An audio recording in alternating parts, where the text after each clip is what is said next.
The battlefield was still burning when Daniel moved through the smoke. The clash between humans and the alien kingdom had lasted for weeks, and this stronghold was supposed to be their final resistance. Yet now the walls had fallen, towers broken, and fire consumed the sky.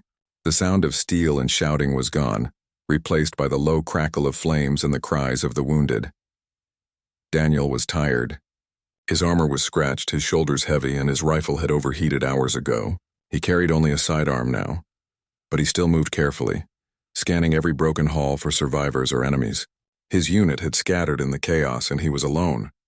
When he entered what used to be a grand hall, he saw movement among the rubble. At first, he thought it was another enemy fighter, and his hand went to his weapon. But then he noticed there was no weapon in the figure's hands. It was a woman, dressed in torn royal garments, her skin pale with dust and blood. She was trying to stand but fell again, one hand pressed against her side. Daniel froze. He recognized her face from mission briefings, the alien princess. Her people called her Lyra. She was young but carried herself with authority. It was said she was the symbol of their resistance, a royal who fought beside her people. If she lived, the war might continue. If she died, perhaps peace would come faster. Every soldier on both sides knew her name, and now Daniel was standing before her, wounded, vulnerable, and alone. She noticed him, and her golden eyes sharpened. Even weak, she glared at him as if daring him to strike. "Human," she said, her voice strained. "Do what you came to do." Daniel frowned. His training told him she was an enemy, perhaps even the most valuable enemy alive. Yet as he looked at her, he saw the blood seeping between her fingers, the tremble in her arms, the faint rise and fall of her chest. She was hurt badly. Slowly, he holstered his sidearm. "I'm not here to finish you," he said quietly. "You're bleeding. Let me see the wound." Her eyes widened in surprise, then narrowed again. "You expect me to believe that? A soldier who spares his enemy?" Daniel ignored her suspicion and walked closer, kneeling beside her. His hands moved carefully as he reached for hers. "Move your hand," he said. She refused at first, still glaring at him, but her strength faltered, and the pressure of his steady gaze broke through her pride. Slowly, she pulled her hand away, and Daniel saw the gash along her side. It wasn't fatal yet, but it was deep. If left untreated, she would not last long. He tore a strip of cloth from his sleeve and pressed it gently against the wound.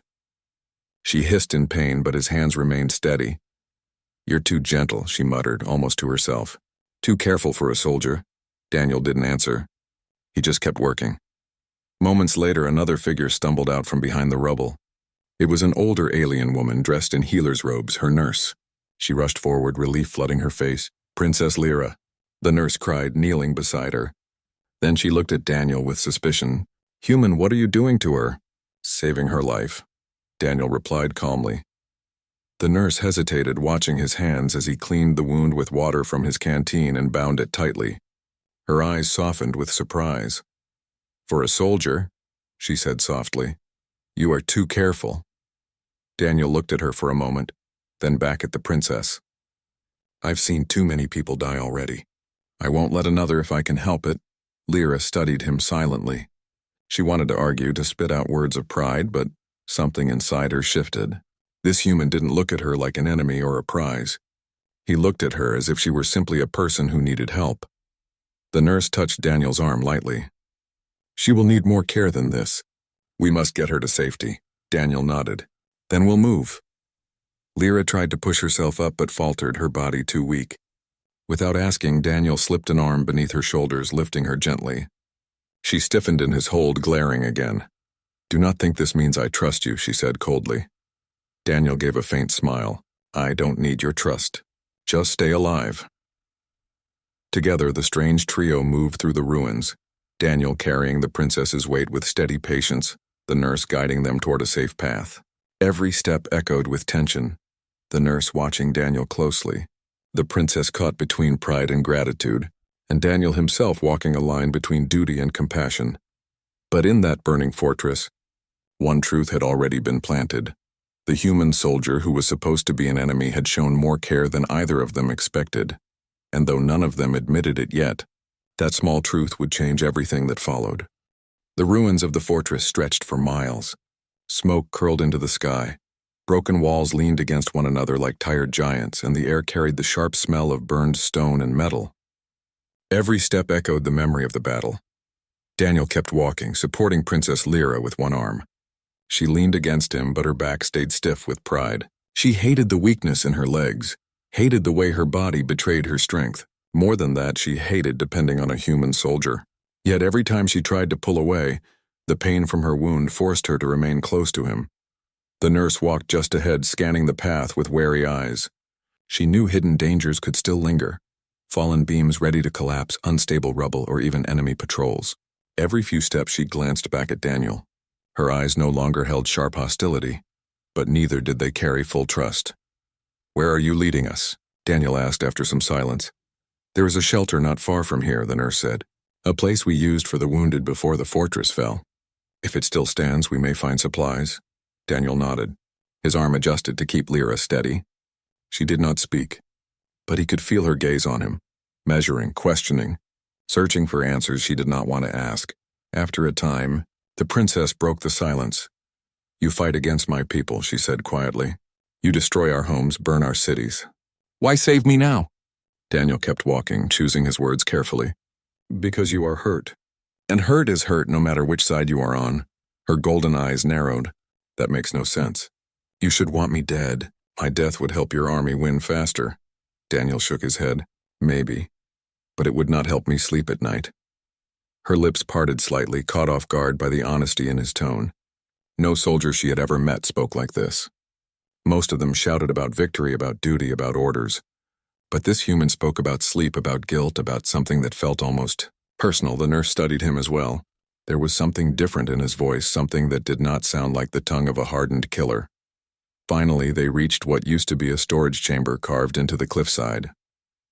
The entrance was half buried under rubble, but the nurse squeezed through first.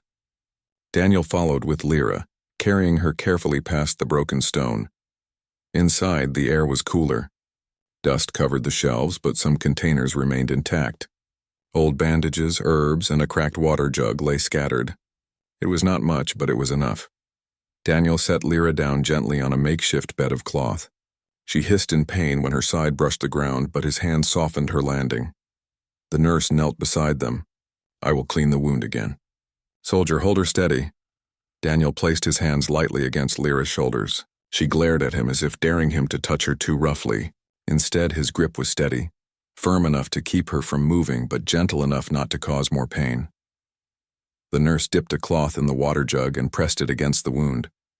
Lyra's teeth clenched, her breath coming sharp and quick.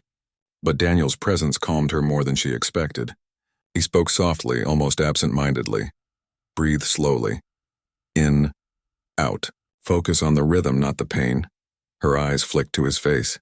His expression was not one of victory or control. It was one of quiet focus, the way someone might speak to a frightened child or a sick loved one. She did not know why, but his words steadied her breath. The nurse noticed too. She raised a brow and asked, "Where did you learn this, soldier?" "Not on a battlefield, I think." Daniel hesitated. His eyes lowered for a moment, then he answered, "My sister was sick when we were younger. I learned to care for her. Sometimes all I could do was sit by her bed and tell her to breathe." Lyra blinked. She had not expected such an answer. A soldier with memories of family, of quiet moments of care. It clashed with the image of humans she had grown up with, the image of destroyers, invaders, merciless fighters. The nurse gave a small nod. "That explains it. Your hands are not like other soldiers. They do not rush. They do not push. They listen." Daniel said nothing, but his jaw tightened. He remembered his sister's frail hands, the way he had promised her he would protect others, the way he could not protect her.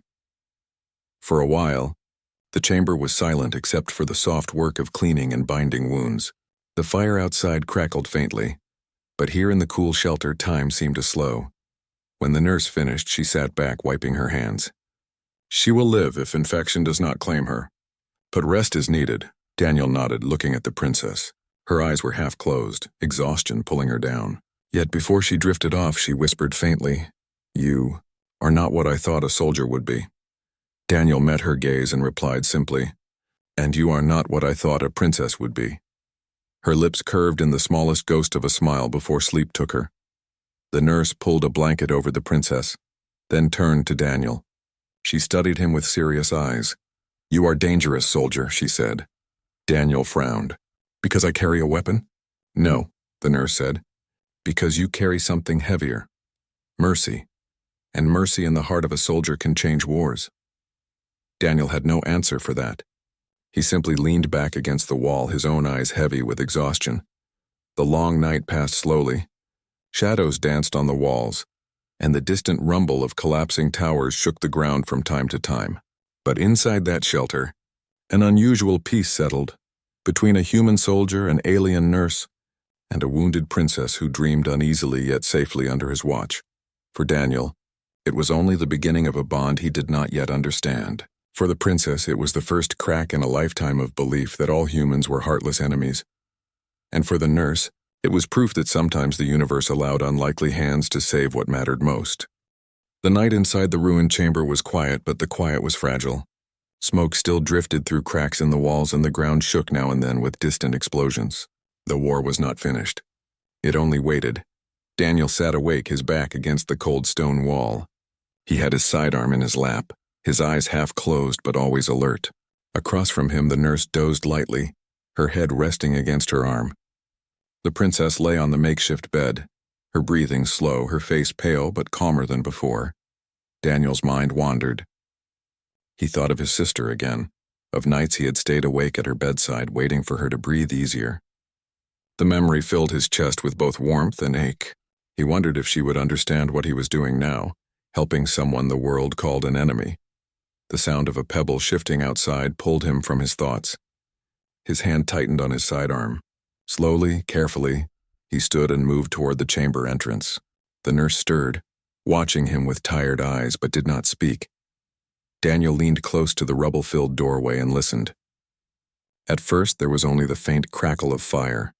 Then came voices, rough, sharp, speaking in the alien tongue, but not like the princess's soft tone. These voices were harsh, like blades scraping stone. Raiders. He cursed under his breath. The war had scattered many fighters into small, desperate groups.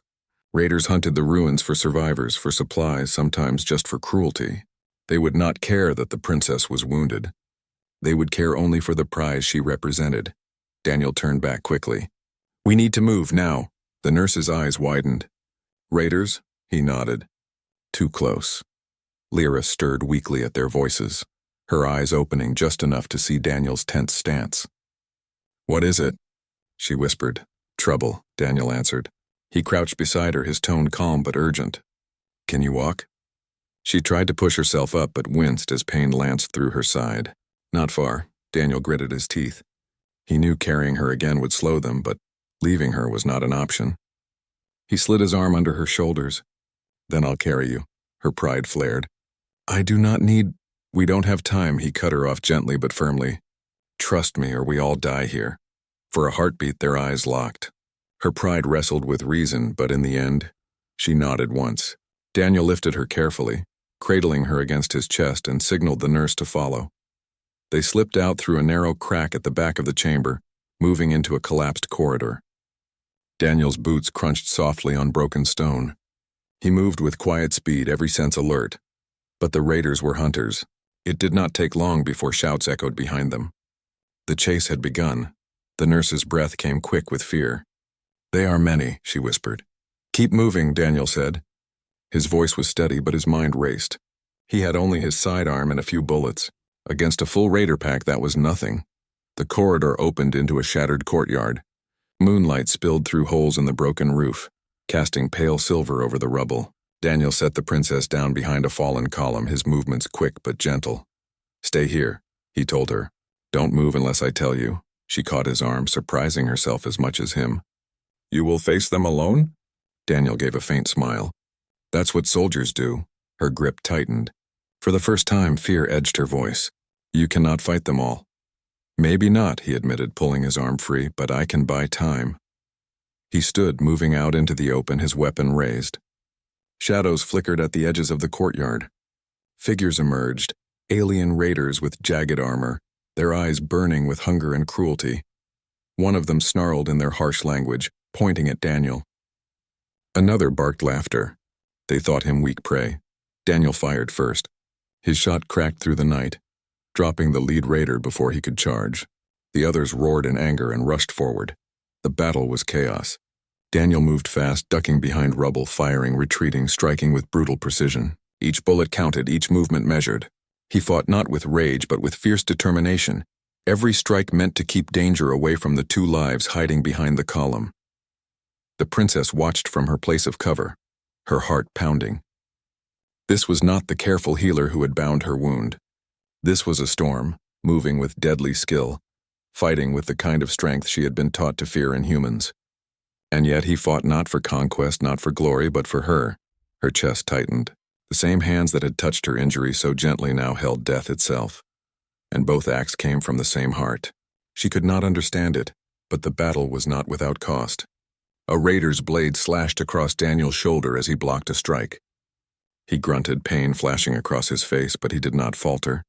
Another raider lunged, and Daniel's sidearm clicked empty.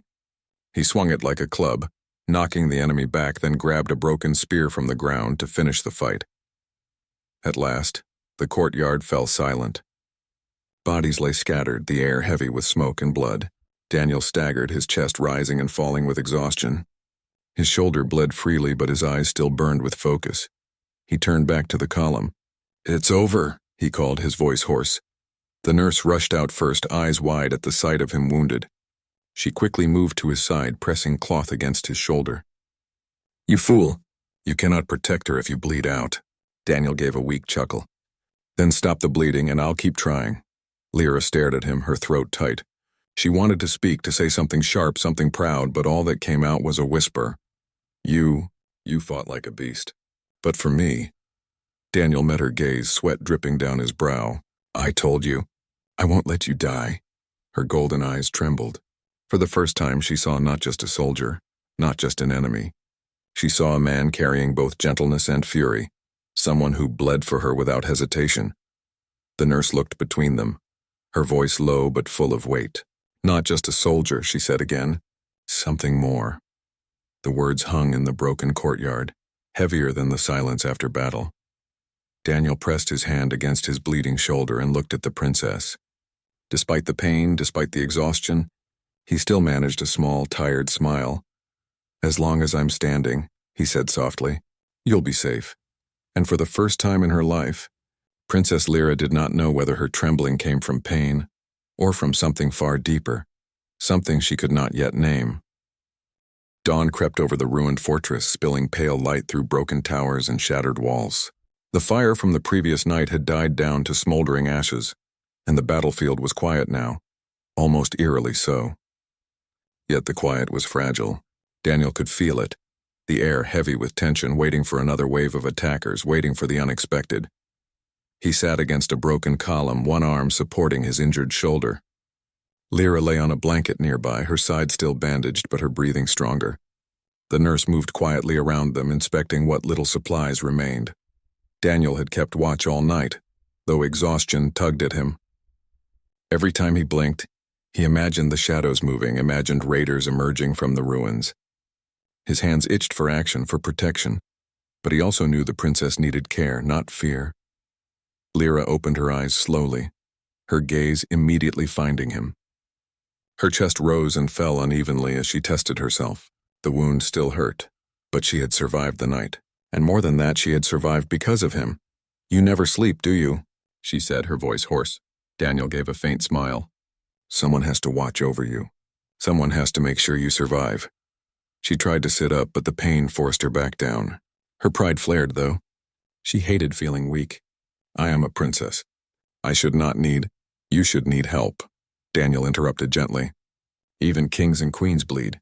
Even leaders get hurt. Pride will not save you." Lyra studied him in silence. She wanted to hate him, to reject his words, but something in his tone made her hesitate. He did not speak like an enemy or a conqueror or even a soldier. He spoke like someone who had seen pain and knew its weight. The nurse approached with a small water flask. "Drink. You need strength." She handed it to Lyra, who took it slowly, eyes never leaving Daniel. "You are different from what I expected," Lyra said finally. "Humans.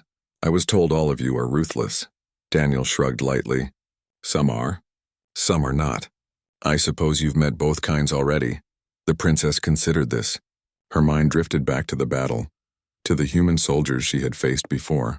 Most had been merciless. Most had cared only for victory, for blood, for domination. Yet here was one who had saved her life, fought for her and tended her wounds with a gentleness she could not understand. Why? She asked, her voice almost a whisper. Why do you care? Daniel's eyes softened. Because every life matters, even yours. For a long moment, Lyra said nothing. Her pride warred with the truth she could not deny. She wanted to stand tall, to reject this human soldier entirely, but her body refused. She had depended on him, and the truth of her survival rested on his hands. Suddenly, the faint echo of movement reached them. Daniel stiffened. His sidearm was ready again. They're coming, he whispered. Raiders or soldiers?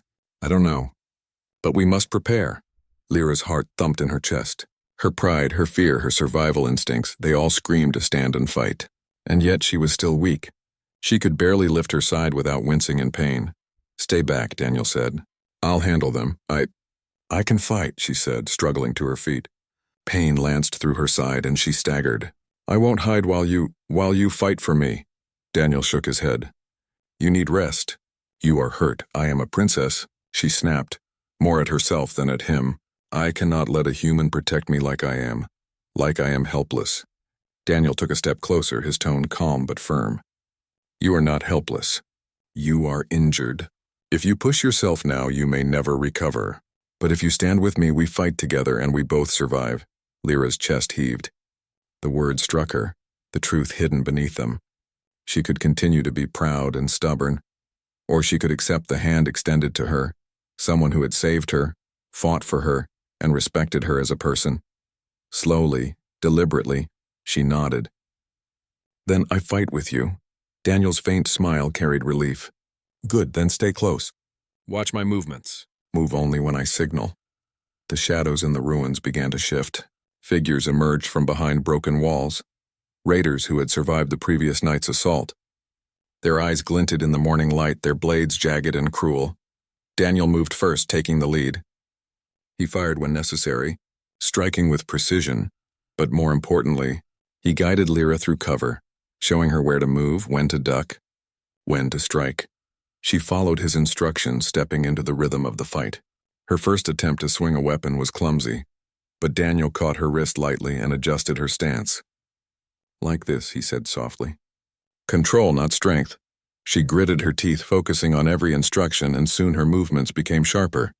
She could feel the power returning, not just from her body, but from the confidence that she could fight and survive without being a victim. The raiders hesitated, surprised by the princess's sudden skill. Daniel noticed their faltering. Keep moving. Watch the left flank. Together they fought side by side. Daniel took the lead, blocking and striking with deadly accuracy. Lyra followed his rhythm, her swings precise, her footwork steady. The nurse helped from the back, tending minor wounds and shouting directions. Hours seemed to pass like minutes. The raiders fell back, unsure of how to deal with a soldier and a princess who fought together, each protecting the other. Finally, the last of the raiders fled, leaving the courtyard eerily quiet. Lyra collapsed onto the ground, exhaustion hitting her like a wave. Daniel was at her side immediately, supporting her gently. You fought well, he said, brushing dust from her hair. Better than I expected. Lyra's chest heaved, not just from exertion, but from the strange feeling stirring inside her. She had fought with a human, an enemy, and survived because they had been a team. And she could not deny the respect, even admiration, growing in her heart. The nurse came forward, inspecting Lyra and Daniel. Both of you are alive. That is a small miracle, but it shows the strength of trust. And courage. Daniel looked at the princess. You see now, strength is not just about pride or titles. It is about protecting each other. For the first time, Lyra let herself lean into that truth. She was a princess, yes, but she was also human in her fear, human in her pain, and she had survived because someone else had cared enough to fight alongside her. That night, as they rested in the ruined shelter, the princess's pride softened just a little. She no longer saw Daniel as a mere human soldier. He was something more, someone she could trust, someone who had earned the right to stand by her side.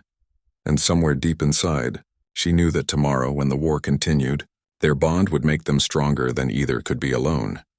The first light of morning spread across the battlefield ruins, turning ashes into gold and smoke into ribbons of mist.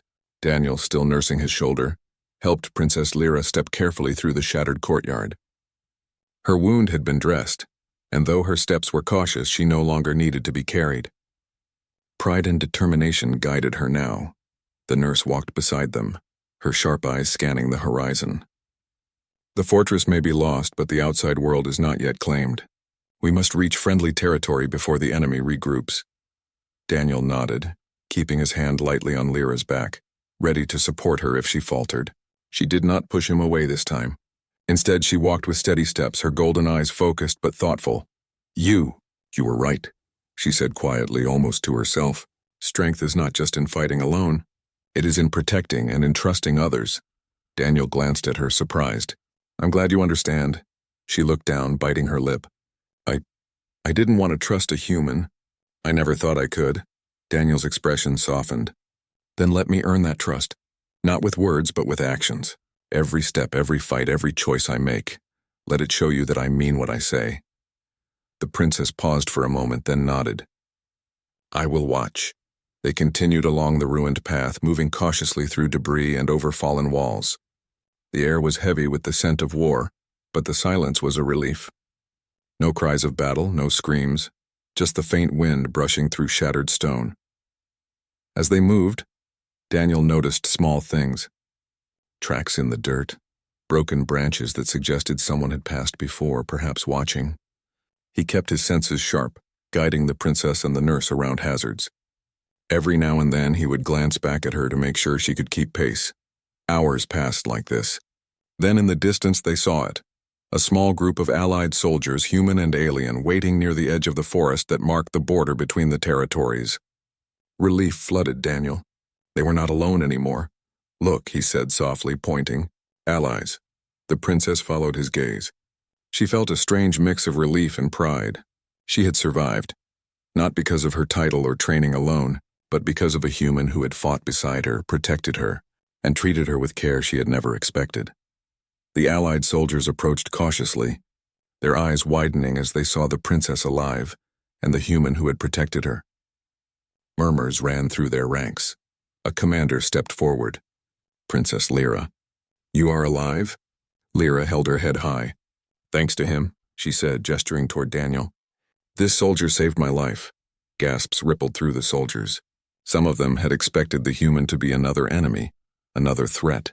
Yet here he stood, bloodied but unbowed next to the princess, alive because of his courage and carefulness. The nurse stepped forward, her voice steady. He is no ordinary soldier. He fought not for glory but to protect. He earned the princess's life and her trust. The commander studied Daniel. His expression shifted from suspicion to respect. I see. You are more than what we expected. Daniel gave a modest nod. I did what anyone should do. Protect life if you can. Lyra watched the exchange silently, her golden eyes on him. Pride had always been her armor, but now it softened. She could admit, even if only to herself, that Daniel was different. Not only had he saved her, but he had earned her respect and perhaps something more. The allied soldiers offered support, helping the princess onto a horse and ensuring the nurse and Daniel were ready to travel together. The journey to the nearest city was slow but uneventful. The princess leaned back against Daniel briefly, a silent acknowledgement of her gratitude and trust. He did not comment, only offered a small, reassuring smile. When they arrived at the city gates, the royal guards rushed forward, eyes wide as they recognized their princess. Their expressions shifted from fear to relief as she was confirmed alive. Lyra stepped down from her horse, turning to Daniel. You may leave now, she said softly. Your duty is done. Daniel paused, studying her. My duty is done only when you are safe, he replied. She frowned slightly, a mix of frustration and respect. I am a princess. I can walk safely among my guards. You need not stay. Daniel's eyes met hers. I know, but I choose to. I will stay until you are fully recovered, until the danger is truly gone. For a moment, the princess said nothing. Then, with a small sigh, she finally admitted aloud what she had felt since the first day he had touched her wounds with gentle hands and fought beside her. You were too careful for a soldier. And that is why I trust you. Daniel's faint smile deepened. Then I will continue to prove that trust is not misplaced. The nurse clapped a hand over her mouth to suppress a small laugh. Well said, she whispered. You two are quite the pair. Days passed in the city. Lyra regained her strength, attended to her duties, and slowly reconnected with her people. Yet she made sure Daniel stayed close, not as a prisoner, not as a servant, but as someone whose presence had become indispensable. Guards whispered among themselves, soldiers nodded in respect, and the nurse kept a watchful, approving eye on them both. In the evenings, Lyra and Daniel walked the palace gardens. She asked questions about his life, his battles, his experiences. He answered honestly, never hiding the weight of responsibility he carried, never hiding the gentleness he wielded even in the midst of war. She listened, fascinated, not by the stories of battle, but by the heart that carried them. For the first time, she understood that strength was not only in fighting, it was in caring, protecting, and choosing to act with honor even when the world encouraged brutality. The alliance between their peoples began to form, strengthened by what they had survived together. Lyra's father and council, initially wary of a human soldier so close to the princess, came to respect him after hearing the story of his courage and carefulness. And though Daniel had no desire for power or title, his presence became a symbol of a new kind of respect between the worlds. A human who could fight with strength but act with mercy. A human who could save a princess without demanding anything in return. One evening, as the sun dipped below the horizon, Lyra and Daniel stood together on the balcony overlooking the city. The sky was a canvas of gold and crimson. You know, she said softly, I never thought I could rely on a human. And yet, here you are, not just protecting me, but standing by my side as an equal. Daniel shrugged lightly. I am not a prince. I do not seek titles. I fight and care because it is the right thing to do. She turned to him, her eyes bright. And that is why I will trust you. Not just as a soldier, not just as someone who saved me, but as someone who understands what it means to care. Daniel met her gaze, and for the first time, he felt a sense of belonging beyond the battlefield. He had found respect, trust, and perhaps even friendship in the most unlikely of places. The city slept below them, the war still a distant memory, for now. But the bond forged in blood, care, and courage between Daniel and Princess Lyra was unshakable. Two worlds had collided, and in that collision, they had discovered something stronger than fear or pride, something worth protecting above all else. As the night deepened, Lyra whispered almost to herself, You were too careful for a soldier. And that was exactly what I needed. Daniel smiled faintly, knowing that their story was far from over, but confident that whatever came next, they would face it together. The war had taken much, but it had also given them a gift, a bond beyond battle, beyond titles, beyond fear. A bond built on care, trust, and courage. And in that bond, both human and princess found something neither expected. Hope, understanding, and a connection that could change their worlds forever.